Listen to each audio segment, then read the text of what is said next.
Hello guys, welcome here. I'm Dinesh Sagri. Let's begin this session of today observance. और आरंभ करते हैं आज के इस महान विचार के साथ।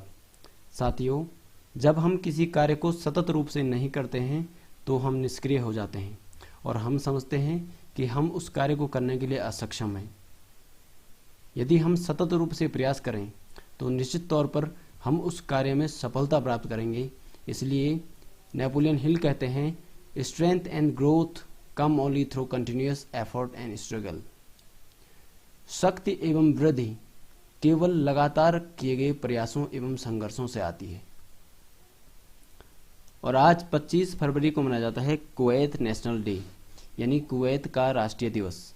और यह दिवस इसलिए मनाया जाता है क्योंकि इस दिन 25 फरवरी सन 1950 को कुवैत के किंग शेख अब्दुल्ला अल सलेम अल सबा सिंहासन पर बैठे थे, जबकि कुवैत का स्वतंत्रता दिवस मनाया जाता है 19 जून 1961 को। कुवैती लोग इस दिन पारंपरिक पोशाक पहनकर अपने देश के ऐतिहासिक स्थानों में आयोजित समारोहों में शामिल होते हैं। आइए मैप के जरिए कुवैत की स्थिति को समझ लेते हैं। कुवैत एक अरेबिक देश है। इस देश के पूर्व में स्थित है पर्शिया की खाड़ी, उत्तर तथा पश्चिम में स्थित है इराक, दक्षिण में स्थित है सऊदी अरब। इस देश की राजधानी है कुवैत सिटी और कुवैत सिटी इस देश का सबसे बड़ा शहर भी है। कुवैत की राजधानी है कुवैत सिटी और यहाँ की करेंसी है कुवैती दिनार। अगर रिलीजन के हिसाब से बात करें तो 74.36% यहाँ पे है इस्लाम के लोग और क्रिश्चियनिटी फॉलो करने वाले लोग हैं 18.17%। अन्य की बात करें तो 7.47% लोग यहाँ पे रहते हैं। इनके अलावा यहाँ की ऑफिशियल लैंग्वेज है अरेबिक। यहाँ के इमिर या एम्परर हैं नवाफ अल अहमद अल जबीर अल सबाह। यहाँ के क्राउन प्रिंस हैं मिसाल अल अहमद अल जबीर अल सबाह। यहाँ के प्राइम मिनिस्टर हैं सबाह खालिद अल सबाह। आइए जानते हैं भारत एवं कुवैत के संबंधों के बारे में। कुवैत भारत का एक महत्वपूर्ण व्यापारिक भागीदार देश है। 2017-18 में कुवैत भारत का 9वां सबसे बड़ा तेल आपूर्तिकर्ता देश था। यह देश ऊर्जा की जरूरतों का लगभग 4.63% भाग पूरा करता है। भारतीय दूतावास के अनुसार यहाँ पर कानूनी रूप से रहने वाले भारतीयों की संख्या है 8 लाख के ऊपर। और आज के ही दिन 25 फरवरी सन 1988 को भारत ने पहली बार पृथ्वी मिसाइल का सफल परीक्षण किया था। यह भारतीय डिफेंस के लिए एक बहुत बड़ी उपलब्धि थी। इसमें पूरी तरह से स्वदेशी तकनीक थी। यह मिसाइल सतह से सतह में मार करने वाली एक शॉर्ट रेंज मिसाइल है लिमिटेड। यह एक शॉर्ट रेंज बैलिस्टिक मिसाइल है। इसका निर्माण पूर्ण रूप से भारत में हुआ। सेवा में आई 1994 से। इसका यूज करती है इंडियन आर्म फोर्सेस और इसके मैन्युफैक्चरर हैं भारत डायनेमिक्स लिमिटेड एवं Defence Research and Developer Organisation यानी कि DRDO। यह मिसाइलें बनी थी 25 फरवरी 1988 को पृथ्वी फर्स्ट, 1996 में पृथ्वी सेकंड, 2004 में पृथ्वी थर्ड। यदि संख्या की बात करें तो इनकी संख्या है 30 2017 के अनुसार। मास की बात करें तो 4400 पृथ्वी फर्स्ट, 4600 किलोग्राम पृथ्वी सेकंड और 5600 किलोग्राम पृथ्वी थर्ड। लेंथ की बात करें तो 9 मीटर है पृथ्वी फर्स्ट और 8.56 मीटर है पृथ्वी सेकंड और थर्ड। अगर इसकी डायमीटर की बात करें तो 110 सेंटीमीटर है पृथ्वी फर्स्ट और सेकंड, 100 सेंटीमीटर है पृथ्वी थर्ड। और ये रहा इसके वारहेड। यह मिसाइल कई हथियारों के साथ साथ न्यूक्लियर वेपन को ले जाने में भी सक्षम है। और आज के ही दिन 25 फरवरी सन 1897 को अमरनाथ झा का जन्म जिला मधुबनी बिहार में हुआ था। वे एक साहित्यकार एवं शिक्षा शास्त्री थे। उन्हें पद्म भूषण पुरस्कार से सम्मानित किया गया। अमरनाथ झा 1 वर्ष के लिए काशी विश्वविद्यालय के उप कुलपति रहे। इसके पश्चात वे उत्तर प्रदेश एवं बिहार के लोक सेवा आयोग के अध्यक्ष भी रहे। और आज के ही दिन 25 फरवरी 1970 को महान समाज सेवी एवं समाज सुधारक मनत्तू पद्मनाभन का निधन हुआ था।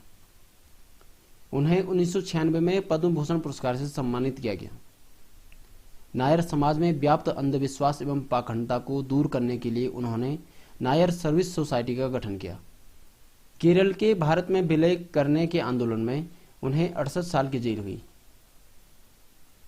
और उनकी पुण्य स्मृति पर प्रधानमंत्री जी ने भी ट्वीट कर रखा है, Tribute to Sri Manathu Padmanabhan Ji on his Punya Smriti. We recall his long-lasting contribution towards social welfare and youth empowerment. His rich thought continue to motivate many. और आज के ही दिन 25 फरवरी सन 2001 को महान क्रिकेट खिलाड़ी डोनाल्ड जॉर्ज ब्रैडमैन का निधन Kensington park, south Australia में हुआ था। उन्होंने 52 टेस्ट मैच खेली और 234 फर्स्ट क्लास मैच खेली, जिसमें उन्होंने 6,996 टेस्ट मैच में और 28,067 फर्स्ट क्लास मैच में रन बनाई। इनके अलावा 2 विकेट उन्होंने टेस्ट मैच में लिए और जबकि 36 विकेट फर्स्ट क्लास मैच में उनके नाम है। आर अश्विन बने सेकंड फास्टेस्ट बॉलर जिन्होंने 400 विकेट लिए टेस्ट मैचों में। इनसे पहले 72 मैचों में मुथैया मुरलीधरन ने यह रिकॉर्ड बनाया था, जबकि आर अश्विन इस रिकॉर्ड को 77 मैचों में बना पाए। अगर अनिल कुंबले की बात करें तो उनके हैं अभी 619 विकेट। अगली खबर है, भारत और पाकिस्तान सीज फायर एग्रीमेंट को मानने के लिए तैयार हुए हैं एलओसी पर। दोनों देशों के बीच DGMOU स्तर की बैठक हुई थी। Director general of military operation, यह मीटिंग हॉटलाइन के थ्रू हुई थी। इनके अलावा हमारे NSA व पाकिस्तान के सिक्योरिटी एडवाइजर आपस में मिले थे, ऐसी खबर भी है। अगली खबर है, प्रधानमंत्री ने 4,144 घरों का उद्घाटन किया है त्रिपुर, मदुरई और तिरुचिरापल्ली में। इसके अलावा उन्होंने भवानी सागर डैम के आधुनिकीकरण करने की नींव रखी है। और ये है भवानी सागर डैम की लोकेशन और इसका ऑफिशियल नेम है भवानी सागर अनाइकट, स्थित है सत्यमंगलम, तमिलनाडु में।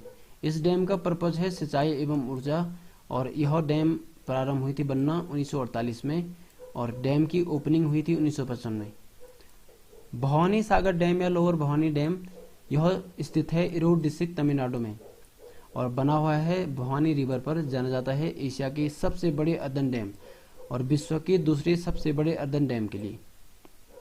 इसकी क्षमता है 32 मेगावाट और इस सैटेलाइट चित्र के माध्यम से आप देख सकते हैं, ये है आपका भवानी सागर डैम। और ये रही डैम के प्रकार। भवानी सागर डैम एक अर्दन डैम है। मिट्टी से बने हुए डैम को अर्दन डैम कहा जाता है।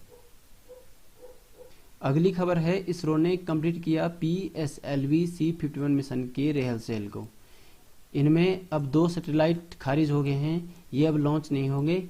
इससे पहले 5 फरवरी को इसरो ने अनाउंस किया था 20 को पैसेंजर सैटेलाइट को, जिनमें से केवल अब 18 सैटेलाइट ही लॉन्च हो पाएंगे। यह मिशन 28 फरवरी को 10:24 पर सतीश धवन स्पेस सेंटर से लॉन्च होगा। And that's the end of this video. Thank you very much. Please wear mask, sanitise your hand and wash your hand. Like, subscribe and share too. Thank you very much.